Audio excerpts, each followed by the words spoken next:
মাননীয় প্রক্টর এবং মাননীয় উপাচার্যের পদত্যাগ দাবি করছি।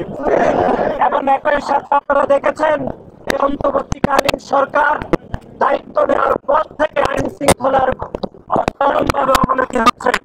এর আগে আপনারা দেখেছেন আমাদের বেসরকারি বিশ্ববিদ্যালয়ের মেধাবী শিক্ষার্থী বাংলাদেশ জাতীয়তাবাদী ছাত্র দলের মেধাবী কর্মী পারভেজকে একইভাবে কুপিয়ে ছুরিকাঘাত করে হত্যা করা হয়েছে।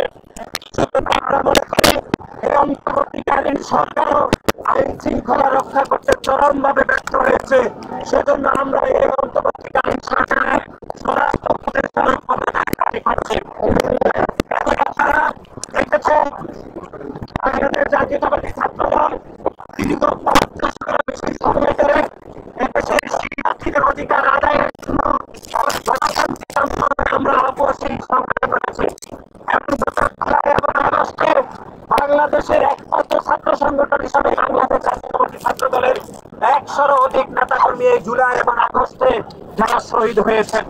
কিন্তু তার পরবর্তী সময়ে আমরা দেখছি বাংলাদেশ জাতীয়তাবাদী ছাত্র দলের এই গণতান্ত্রিক যাত্রাকে ব্যাহত করার জন্য বাংলাদেশ জাতীয়তাবাদী ছাত্র দলের নেতা কর্মীদেরকে টার্গেট করে হত্যাকাণ্ডের শিকার করা হচ্ছে।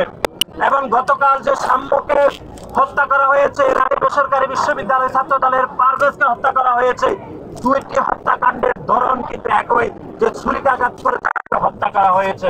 সুতরাং আমরা মনে করছি পারভেজের হত্যাকাণ্ড এবং সাম্যের হত্যাকাণ্ড এটি পরিকল্পিত হত্যাকাণ্ড কিনা, এটি আইন শৃঙ্খলা রক্ষাকারী বাহিনীকে খতিয়ে দেখার আমরা উদাত্ত আহ্বান জানাচ্ছি।